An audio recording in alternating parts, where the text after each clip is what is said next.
और ये सम्राट अशोक की धरती है। सिकंदर जो था पूरी दुनिया की गया, लेकिन जब मौर्य से टकराया तो वो वापस जाना पड़ा है। और यहाँ पे हमेशा प्रेम भी चला, लेकिन पिछले समय से यहाँ पे सांप्रदायिक सौहार्द बिगाड़ने की लगातार की जा रही है और जातियों को आपस में लड़ाने की कोशिश की जा रही है। अब ये जो महागठबंधन बना है वो इस फिरका परस्ती सांप्रदायिकता के खिलाफ लड़ाई लड़ रहा है। इसके साथ साथ जो पिछड़े हुए लोग दलित हैं, आदिवासी हैं, अति पिछड़ा है, सामाजिक न्याय दिलाने की लड़ाई लड़ रहा है। और सत्ता अब समझ चुकी है, इसका जो बोला वो फट चुका है। और अभी मैं आने से पहले देख रहा था गांधी मैदान में नौजवान जो तैयारी कर रहे थे उसमें फौज में भर्ती होने की, और उसमें एक बहुत जबरदस्त आक्रोश था जो वर्तमान सरकार है उसको लेकर के। तो वहाँ पे यूथ जो है नारा लगा रहे थे कि जिन्होंने सरकार ने लाठी चलाई यूथ पर उसको जवाब दिया जाएगा बूथ पर। तो ये नौजवानों की बात पूछ की। और जो महागठबंधन की सरकार है उसमें हमारे या हमारे तेजस्वी जी ये नौकरी की बात कि हर परिवार को एक नौकरी दी जाएगी और जो पलायन है सिर्फ उसको रोका जाएगा। गुजरात के जो स्टेट हैं वो बिहार का शोषण करना चाहते हैं। किस तरह से शोषण करना चाहते हैं, मैं सिर्फ दो उदाहरण दूंगा। एक तो चाहते हैं कि गुजरात की फैक्ट्रियों के लिए, महाराष्ट्र की फैक्ट्रियों के लिए, बॉम्बे के लिए सस्ता लेबर मिलता है। तो अगर बिहार तरक्की कर गया तो सस्ता लेबर कहाँ से मिलेगा? कोई सेठ साहूकार जो है ना, बहुत रेयर होता है कि कोई चाहे कि मैं मजदूर को पूरी मजदूरी चाहते हैं कि कम से कम पैसे के ऊपर हमें मजदूरी मिले।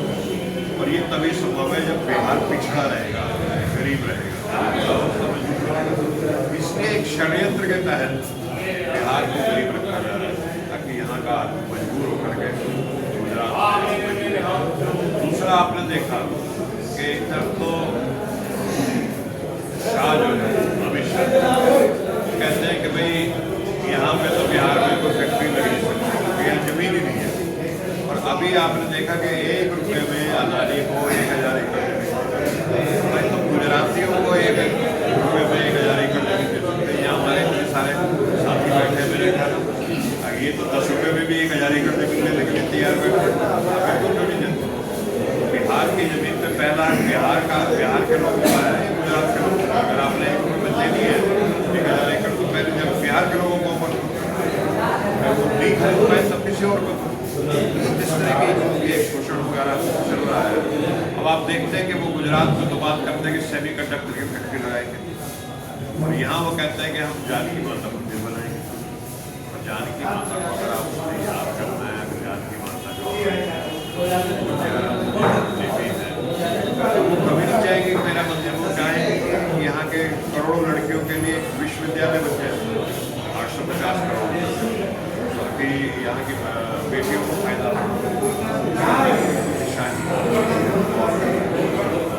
बिहार की जनता इस पर फैसला कर चुके हैं कि वो भार के चलते आप देखेंगे 2 तिहाई से भी ज़्यादा कांग्रेस है बिहार में महागठबंधन की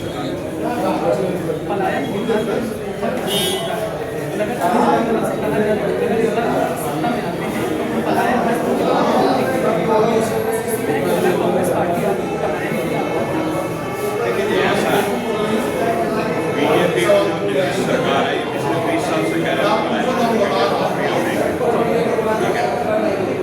और हर चुनाव में कहते हैं अब के भी कह रहे हैं। तो एक बहुत महान वैज्ञानिक उसका नाम था अल्बर्ट आइंस्टाइन। अल्बर्ट आइंस्टाइन से किसी ने पूछा कि साहब एक चीज बताओ कि पागलपन की परिभाषा क्या है? आइंस्टाइन ने उसका जवाब दिया। आइंस्टाइन ने बोला कि एक काम को आप बार बार करें उसी तरीके से और ये सोचा कि आपके बाद परिणाम दूसरा आएगा, ये सबसे बड़ा पागल। तो बार बार उसी सरकार को आप लेकर के अगर आएंगे तो आपके बाद पलायन रुक जाएगा। ये जनता बिहार की समझ चुके कि ये